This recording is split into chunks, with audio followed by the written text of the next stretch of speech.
تو بریک کے ٹائم تمام ہماری بڑی کلاسز والے اور ٹیچرز وہ نماز کے لیے جاتے تھے اور ہم جناب کھیلتے تھے اور انہیں دیکھتے تھے کہ یہ نماز پڑھ رہے ہیں، بڑے ہوں گے تو ہم بھی پڑھیں گے۔ یہ دور یعنی کہ تھوڑا بہت ہمیں بھی یاد ہے۔ عربی کی لازمی تعلیم 8ویں نمبر پر ہے جی۔ اسکولوں میں جماعت ہشتم سے جماعت ششم تک عربی زبان کی تعلیم لازمی دے دی گئی جی۔ بین الاقوامی اسلامی یونیورسٹیوں کا قیام 2 جنوری 1981 سے اسلام آباد میں بین الاقوامی اسلامی یونیورسٹی اسلامیہ یونیورسٹی اسلام آباد جو کہ بہت مشہور یونیورسٹی ہے نے کام کرنا شروع کر دیا، جو اسلامی قانون کے ہر پہلو پر تحقیق کرتی ہے جی۔ اس کے بعد ہے دینی مدارس کی سرپرستی۔ اس دور میں دینی مدارس کی بڑی سرپرستی کی گئی۔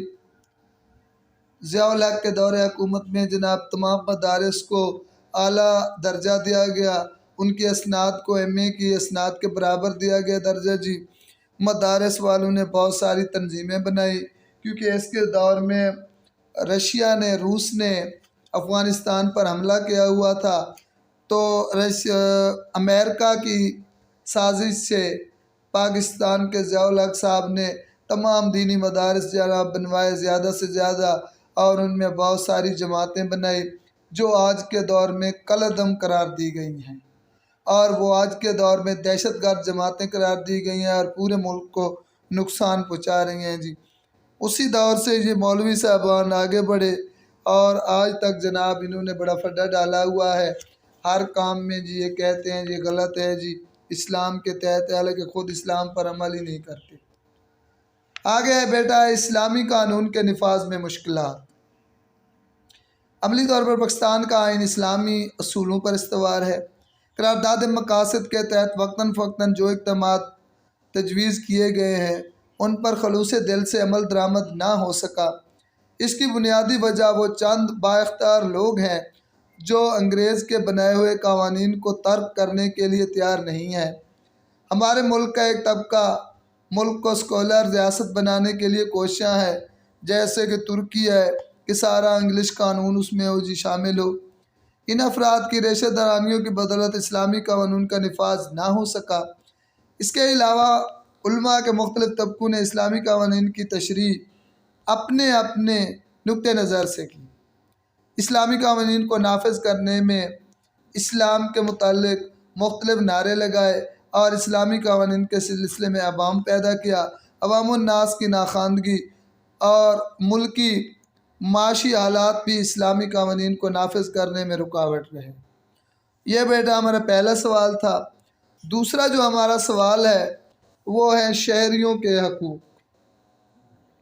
سب سے پہلے معاشرتی 10 حقوق بتائے گئے ہیں جی۔ اینڈ پہ انشاءاللہ نیکسٹ لیکچر میں آپ کو MCQs، شارٹ کویسچن اور لانگ کویسچنز جو بھی ہیں ان کے متعلق تفصیلاً بتاؤں گا چوتھے یونٹ کے۔ تو شہریوں کے حقوق کیا ہیں جی؟ پہلے سب سے پہلے حقوق کی ڈیفینیشن تعریف میں آپ کو بتاتا ہوں۔ وہ مطالبات جو شہری اپنی بھلائی کے لیے کرتے ہیں، جن کو حکومت تسلیم کر لیتی ہے اور ان کا پوری کرتی ہے، وہ شہریوں کے حقوق کہلاتی ہیں۔ اب بیٹا حقوق کی اقسام 2 ہیں۔ 2 قسم کے حقوق ہوتے ہیں۔ ایک ہوتے ہیں اخلاقی حقوق، جیسے جس میں بڑوں کے حقوق ہیں جی، والدین کی عزت کرنا ہے، خدمت کرنا ہے، اساتذہ کی خدمات عزت کرنا ہے، اور اس کے بعد شوہر کا حق ہے کہ بیوی اس کی فرما بردار رہے۔ اولاد کے حقوق ہیں جی، پڑوسیوں کے حقوق ہیں، ہمارے معاشرے میں رہنے والے تمام لوگوں کے اپنے اپنے حقوق ہیں۔ یہ اخلاقی حقوق ہیں جی۔ اور دوسرا جو ہے قانونی حقوق، وہ حقوق جنہیں ریاست تسلیم کرتی ہے، اگر ان کی کوئی خلاف ورزی کرو تو اس کو سزا دی جاتی ہے، انہیں قانونی حقوق کہتے ہیں۔ قانونی حقوق کی بھی 2 اقسام ہیں۔ ایک ہے جی مشرتی حقوق اور دوسرا ہے سیاسی حقوق۔ تو سب سے پہلے ہم پڑھتے ہیں مشرتی حقوق، کیونکہ ہمارے لانگ سوال میں انہوں نے کہا ہے کہ شہریوں کے 10 مشرتی حقوق بیان کریں، تو ہم یہیں جی آج یہ 10 مشرتی حقوق پڑھتے ہیں۔ مشرتی حقوق کیا ہوتے ہیں؟ وہ حقوق جنہیں ریاست تسلیم کرتی ہے اگر کوئی ان حقوق کی خلاف ورزی کرتا ہے تو ان کو سزا دی جاتی ہے، یعنی حقوق کے پیچھے ریاست کی طاقت ہوتی ہے، قانونی حقوق کی جی، جو وہ حقوق جن کے بغیر مہذب زندگی ناممکن ہوتی ہے اور ان کی عدم موجودگی میں کسی مہذب معاشرے کا قیام ناممکن ہے، یہ حقوق مندرجہ ذیل ہیں جی۔ سب سے پہلے ہے حق زندگی۔ ہر شہری کو زندہ رہنے کا جی حق حاصل ہے، کوئی انسان دوسرے انسان کو نہیں مار سکتا۔ دوسرے نمبر پر ہے رہائش کا حق۔ ریاست کا ہر شہری ریاست کے جس حصے میں رہائش رکھنا چاہے اس کو حق حاصل ہے۔ پاکستان کے شہری پاکستان کے جس کونے میں بھی، چاہے وہ پشاور میں رہے، کوئٹہ میں، لاہور میں، اسلام آباد میں، کراچی میں، اس کا حق ہے جی جس شہر میں بھی وہ رہے۔ حق جائیداد، پورے پاکستان میں ہر شہری کو جائیداد رکھنے کا حق حاصل ہے، کسی جگہ پہ بھی وہ خرید سکتا ہے۔ حق خاندان ہے جی، ہر شہری کو اپنی مرضی سے شادی کرنے اور اپنا خاندان رکھنے کا حق حاصل ہے۔ حق ملازمت اور کاروبار، ہر شہری کو اپنی مرضی کی ملازمت، پیشہ یا کاروبار کرنے کا حق حاصل ہے جی۔ حق عقیدہ اور مذہب، ہر شخص کو اپنی مرضی کا مذہب اختیار کرنے اور عقائد کے مطابق عبادات کرنے کا حق حاصل ہے۔ کوئی بھی کسی کو یہ نہیں کہہ سکتا جی کہ آپ یہ مذہب کیوں اپنائے ہوئے ہیں، ہر کو حق حاصل ہے جو بھی اپنے مذہب مسلک کے تحت ہے، ٹھیک ہے جی۔ اور 7ویں نمبر پر ہے حق تحریر و تقریر، ہر شہری کو تحریر و تقریر کی آزادی کا مکمل طور پر حق حاصل ہے۔ آگے ہے جی حق انجمن سازی، ہر شخص کو انجمن سازی یا پہلے سے موجود انجمن میں شامل ہونے کا حق حاصل ہے۔ حق زبان و ثقافت، ہر شخص کو اپنی زبان اور ثقافت کی ترقی اور حفاظت کے لیے مناسب اقدامات کرنے کا حق حاصل ہے۔ 10ویں نمبر پر ہے جی حق تعلیم، ہر شہری کو حصول تعلیم کی سہولیات حاصل کرنے کا حق ہے کہ وہ اعلیٰ تعلیم، جتنی بھی تعلیم حاصل کرے اسے کوئی نہیں روک سکتا۔ 11ویں نمبر پر ہے جی حق معاہدہ، ہر فرد کو دوسرے کے ساتھ کاروبار یا کسی اور معاہدہ کرنے کا حق حاصل ہے جی۔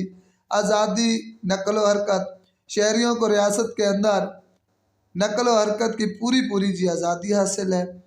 اس کے علاوہ حق مساوات، ہر شہری قانون کی نظر میں برابر ہے اور وہ مساوی سماجی حیثیت رکھتی ہیں۔